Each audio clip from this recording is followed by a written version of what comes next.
Bonjour chers internautes. Aujourd'hui, nous allons recevoir Khaly Sakho Thiam, un jeune entrepreneur qui vit au Sénégal. D'abord, on va lui laisser le temps de saluer et de se présenter. Bonjour monsieur Khaly. Bonjour cher Abdoulaye Yakin. Comment vous allez? Particulièrement un coach à moi, quelqu'un qui m'a coaché durant ces années de galère, ces années de détresse. Alhamdulillah, heureux d'être ton invité aujourd'hui. Khaly, c'est un jeune Sénégalais, natif de Fouta. Alhamdulillah Rabbil Alamin, on est là aujourd'hui.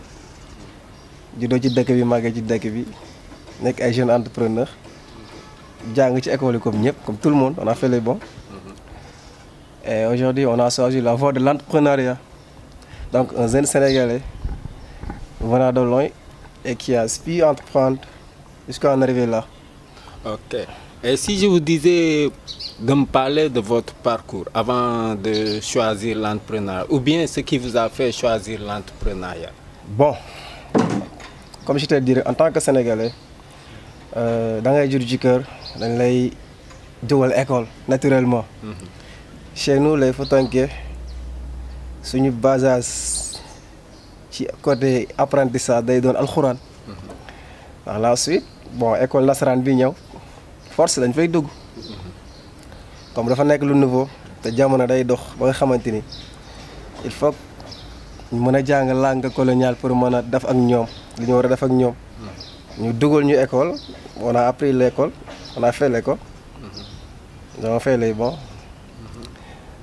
Par la suite, màgg nañ.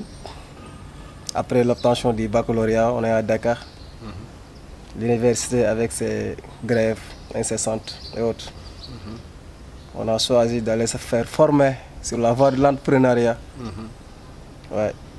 Puisque le marché de l'emploi était si saturé, bon, on est obligé d'aller entreprendre. Ok. Et vous avez dit tout à l'heure, j'ai été formé dans la voie de l'entrepreneuriat. Et où avez-vous été formé et de quelle façon avez-vous été formé? En fait, je ne connaissais pas l'entrepreneuriat, en fait. Je ne connaissais pas l'entrepreneuriat. Je connaissais le système que tout le monde connaît. Dem école jàng après le bac, jël CV dem déposer ko.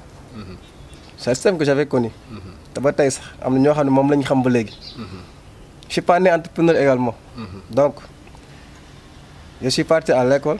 Là où on forme les entrepreneurs, Rise, d'ailleurs même. Et alhamdulillah, même aujourd'hui, dafa nekk benn occasion. Je le dis devant. Tey yaa ma coaché woon tey yaa ma tegalaat micro di ma laaj sama parcours. Mais début de Rise yaa ma ko gën a xam. Mooy foog ma wax nag gars yi xam. Comme pas ma servir exemple pour ñeneen ñi.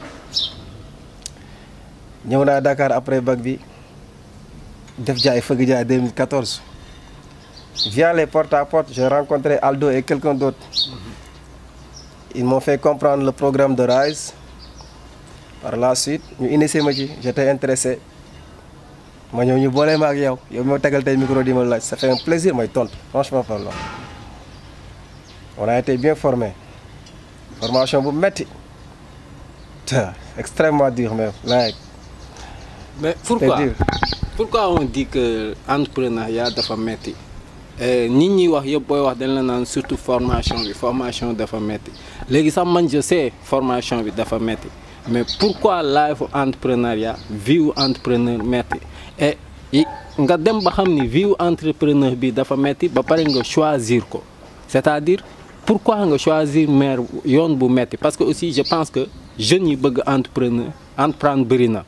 Li ñuy wax Sénégal boo nee ku bëgg dem àjjana ñëpp yëkkat seen loxo boo nee kaay leen dee kenn du ñëw mais yow da nga yëkkat sa loxo ba pare continuer si nekk te voie bu difficile la maanaam pourquoi nga rester si voie wu entrepreneuriat te nga mënoon aussi dem nekk ji employé. D'abord pour commencer, je vais revenir en arrière un petit peu. J'avais des idées innovatrices qui dérangeaient l'ordre établi par la famille. Chez nous les Peuls, chez nous les Fouta, c'est la hiérarchie. Mag rak jusqu'à la fin. Mais xam nga yàlla bu naree tànn ci famille bi nga nekk benn 1%, tu auras des idées nouvelles, des idées innovatrices. Et ces idées vont forcément déranger l'ordre établi par la famille. Tout à fait. lu musul am moom boo ko fi jéem initier day indi chaos. Entrepreneuriat lu tax mu métti dara gënul métti demalal sa bopp. le mot demalal sa bopp moo gën a métti loo gis ci àddina. tout à fait. amul kenn ku lay tey ci mbagg am da lay pousser pour nga naaw waaye ne jéemal naawal sa bopp sans kon mbagg yi ngay naawle sa bopp yaa koy jéem a def sa bopp d'abord nga soogay naaw. tout à fait. mooy les débuts les formations les góorgóorlu et autres choses les métiers les passages. mais tey si sa parcours. lan moo si nekk loo xamante ni metti na marqué na la. ok et lan moo tax boobu ba léegi bàyyi woo. avant may tontu question bi da nga wax benn affaire si question bi passé. bu tax ma yëg ni entrepreneur dafa metti pare ma toog ci. voilà. dama amoon leader bu baax boo xamante ni soo demee ba nar a bàyyi bu waxee benn mot day dugg sa xol mu nekkaat essence bu lay yëkkatiwaat commençant par toi d'abord avant may dem ci Badoukan. Yakin me disait que la vie n'est que comportement. Faire ce qui te semble juste et demi fera jour. J'oublie de me refaire des mots. Tout ce qui est juste pour les autres, pour ne pas être juste pour toi-même. Et que les gens soient responsables de ce qu'ils disent, mais jamais de ce que je dois comprendre. Tout à fait. Tu me le disais, c'était en 2014. 5 ans plus tard, ou 6 ans plus tard, je garde ça en tête. Badoukan, dinan, so demee ba nar a bàyyi xalaatal li taxoon nga commencé le pourquoi sa waay chacun pourquoi solide li taxoon tey ngay continuer. Peut-être maman bu amul dara la.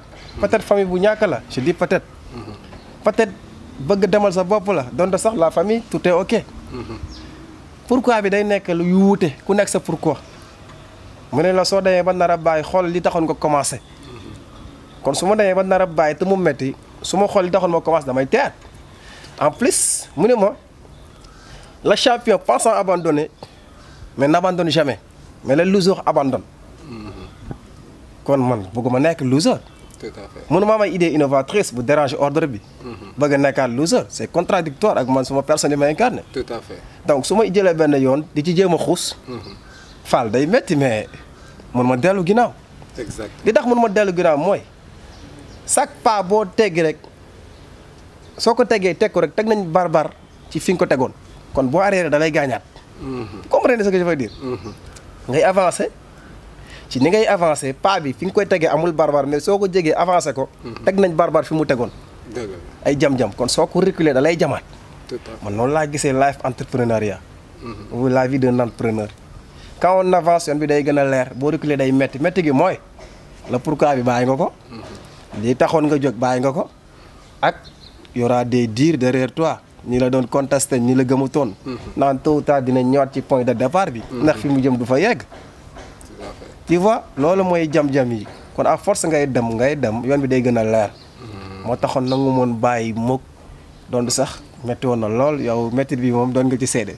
tey su ma la doon wax li la gën a métti wala li la gën a marqué pas rek ci Rise mais bi nga nekkee Rise quitté Rise ak continuer di entreprendre ba jamono ji ñu toll nii si parcours bi li nga xamante ni métti na mais teewul yaa ngi koy muñ di continuer ak moom lan moo la gën a métti ci parcours bi ak li la gën a neex ci parcours bi. xam nga entrepreneur moom day transformer les difficultés yi affaire yu neex. dara danay metti nit ko lool mais à force nga gëm li ngay def rek.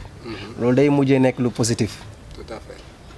xam nga toog di naan lii métti na ma damay mujjee nekk loser comme vous me le disiez. di trop d'excuses. on se donne trop d'excuses. ñiy nelaw ci lu ñu metti pour di ci excuser wu li ñu war a def. en fait man pour man am naa lu may metti en tant que nit naturellement. tout à fait.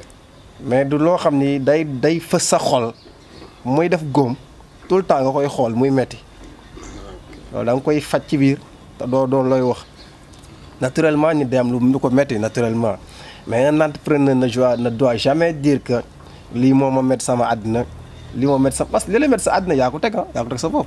bi nga nekkee entrepreneuriat. non bi nga choisir le chemin de l'entrepreneuriat nga nekk benn entrepreneur boobu nga créer sa bopp ay góom.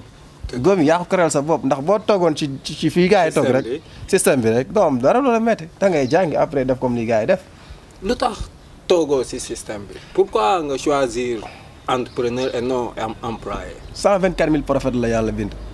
dina ko yow Mouhamed yaa ci gën. yi tax nga gën ci nag man la neex ma def la ko.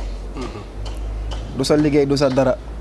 sa ci ësal ba keroog ëbët jant bi di fenk wala àdduna di tukki yow yaa ma leen gënal te lépp lu may maye ci yow lay jaar te yaa tax sax ma leen di may yow yaay jëmi yërmande yàlla ci Mohamed ne ne sallallahu alayhi wa sallam defaluma dara yàlla bu tax mu choisir parmi les prophètes les meilleurs mais da koo neex kon jàppal ni dans la famille wala dans une société yàlla mooy seet ay 1% ne ko ñii seen voie c'est la voie de l'entrepreneuriat ñii duñ mës a bokk ci système bi à travers seen pensée seen doxalin da ngay nekk booy lay commencé nekk di nga nekk benn groupe de personnes nga démarqué ci tu me disais tout le temps savoir se démarquer du lot oser être différent et se démarquer du lot loolu da ngay nekk xale la am benn esprit ku la xool day xam ni kii ni muy pensé bokkul ak gars yi léegi nag un entrepreneur bu mag bu gisee loolu day xam ne kii sama voie la jëm. Tout à fait. ndax yàlla da koo tànn ci groupe bi te xamagul sax fan la war a jëmi ndax moom da koy xoolee ci boppam bi muy toll foofu noonu kon yàlla mooy choisir ay entrepreneur mu naan yéen bu ferez partie des 1% te da ngeen bokk ci système bi jamais dans la vie à travers les pensées les dires les jëfin et autres choses. Ok. vous vous en démarquez totalement loolu yàlla la. noo gisee situation dëkk bi ak Covid bi pour d'abord yow en tant qu'entrepreneur comment vis-tu ak Covid bi ba pare. ok la Covid-19 comme xalaatu ñëpp phénomène naturel la catastrophe naturelle la et c'est universel ñëpp la laal donte sax xëy na su ma pensé ci suuf bokkul ak gars yi lu ñu gëm mais damay rejoindre pensée publique bi nga xam ne c'est un phénomène naturel Tout à fait. catastrophe la mu ñëw renverser lépp basculer tendance yëpp basculer maanaam di gars yi programme woon seen i fait yëpp moo tax le français disait ou bien les américains je ne sais pas les chinois ou bien les congolais n'apporte pas demain ce que tu peux faire aujourd'hui Covid-19 tey képp ko amoon programme pour suba dafa ñëw basculer ko yàq ko renverser tendance bi kon mën nañ naan catastrophe naturelle la laal na couche yëpp dañuy ñaan yàlla mu saafara ko Amiin. ci côté politique bi nag je me dis que bi may dugg si qu'est-ce que j'ai dit je suis malade le pays est malade tout le monde est malade on est malade d'un système pourri un système qui est là am ay fondements yu dëgër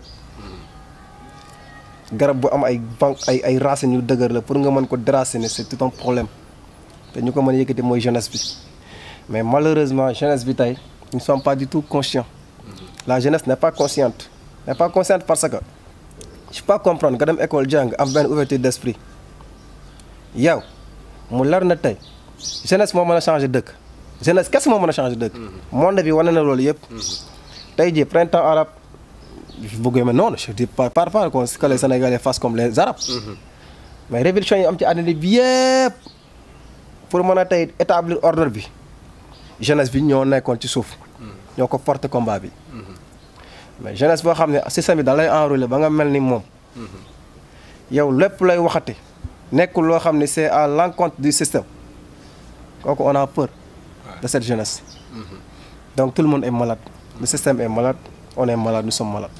Exact. Temps yii j'avais monsieur Badoukan ci plateau bi et boo gisee ma wax la ci moom parce que bu ñuy wax waxu système moom dafa nekkoon koo xamante ni da doon yàgg wax solution wala l'une des solutions mooy l'entrepreneuriat ci suñu formation scolaire c'est-à-dire apprendre aux jeunes comment gagner leur vie s'il le faut dès classes troisième secondaire et tu vois et beaucoup de jeunes comme nous pensons comme lui et di ko ci rejoindre léegi yow lan mooy sa xalaat ci loolu est-ce que da nga jàpp ni même bu fekkee mënoo ñëw dindi système bi d'un seul coup mais peut-être que ci système bi ñu fi teg mën nañ ci insérer dara commencer par lan ok nañ jël léegi ci année scolaire yi ñëw ñu xool comment à partir classe troisième nan nañ ciy dugalee entrepreneuriat su ma nee entrepreneuriat mooy juste comment gagner sa vie nan la nit mën a def dëgg la bëgg nga ut liggéey mais en attendant liggéey di ñëw wala en attendant sa objectif di ñëw nan nga mën a gagner ta vie pour survivre est-ce que pensé woo ni loolu aussi solution la pour ñu dugal ko ci école yi. Bon, en 2019 j'ai eu à animer des conférences sur l'entrepreneuriat. En tant qu'entrepreneur, en tant qu'un élève de Badoukan, je dis que on lui avait posé la question à savoir Badoukan, j'avais formé combien de jeunes? Il avait répondu autant à peu près 70 000 jeunes. Tout à fait. Donc 70 000 jeunes tey la formé. 70 000 jeunes c'est une école. ñi fi génnee ñëpp amul kenn kay kuy tàllal loxo wala kuy xalaat jël gaal gi nen day dem Espagne. parce que dañ ko jàngal comment prendre dans ce pays. les merveilles de ce pays noo koy mën a jëlee. à travers l'entrepreneuriat. daf la former ma. pour ñu mën a liggéey ci dëkk bi sans pour autant risquer suñu life ci géej gi. donc su waxee ni tey entrepreneuriat mooy solution bi nga xamante ni suñ ko introduire woon ci école yi dina changer la donne les donnes. mais c'est normal, c'est vrai. Paul Kagame, Rwanda, il l'a fait même pas 6 mois. Tout à fait. Il a introduit l'entrepreneuriat dans les écoles. Buhari, Nigeria, qu'est-ce qu'il a fait? Il faudra inculquer la foi de l'entrepreneuriat chez nos jeunes. Parce que xam na ni moom mooy changer situation dëkk. Secteur informel formel bi 300 000 salariés la yor. Donc au Sénégal 92% des entreprises ci informel la ñuy évoluer. Tout à fait. Ce sont des entrepreneurs d'ailleurs. ndax kii di informel di l'entrepreneuriat. Mais malheureusement buñ ko gënoon a professionnaliser teg ay école de formation. yokk leen théorie. parce que dañuy pratiquer sans pourtant savoir que li ñuy def lan la. tey suñu leen jàngaloon tey les clés de l'entrepreneuriat. ils sauront où commencer. fan la ñuy daanoo suñ daanoo kan la ñuy relever wu jógaat. bu mettee comment ils vont faire pour mën ci génn. sans pour autant dugg ci gaal gi dem tey xaru dee.